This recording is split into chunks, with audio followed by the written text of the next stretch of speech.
আসসালামু আলাইকুম। শুভ সকাল। সকালবেলা ঘুম থেকে উঠেই কাজ, যতক্ষণ চোখ বন্ধ থাকে ততক্ষণ কোনো কাজের চিন্তা থাকে না। তো আমি অনেকগুলো কাজ নিয়ে বসে পড়েছি। এগুলো হচ্ছে আলো চাল। কে কীভাবে চেনেন জানি না, আলো চালের জাউ খেতে খুবই ভালো লাগে।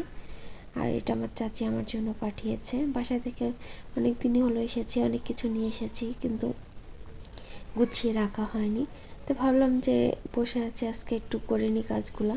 এখানে চালের ময়দা একটা কোটাতে, কালার ময়দা আর হচ্ছে বড়ি, এগুলো সবই গুছিয়ে গাছিয়ে রাখবো। আর এই চিনি, আদি সুগার মিলের চিনি আমি বাসা থেকে নিয়ে আসি। আপুই চিনি দেয়, প্রতি মাসে 5 কেজি করে চিনি লাগে আমার। চিনিটা বেশি খরচ হয়, কারণ চা খাইতে বা পিঠাপুরি এটা ওইটা। তো যাই হোক, আমি চিনি এখানে অল্প আছে, কিন্তু আরও চিনি ছিল। চিনিগুলো দেখছি যে পলিথিনে থাকায় দলা বেঁধে গেছে। আর রান্নাঘরে খুব ভালো রোদ আসে, এই শীতের মধ্যে এরকম মিষ্টি মিষ্টি রোদে বসে কাজ করতে খুব ভালো লাগে। আর একটু বেকারি কোনো কিছু ছিল, আমি এটাও একসাথে বক্সে করে নিচ্ছি।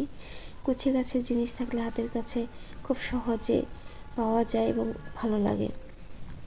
আর আমি এখন বক্সগুলো খুব ভালোভাবে গুছিয়ে রাখবো। আর গুছিয়ে রাখতে সব মেয়েরাই খুব ভালো পারে আমার থেকে, আমি যতটুকু পারি। আর আমার রান্নাঘর অতটাও ভালো না। আর এদিকে দেখেন আমার ক্যামেরাম্যানরা কী করতে শুরু করেছে। এরা সবসময় দেবো না, এরকম দুষ্টুমি করতেই থাকে।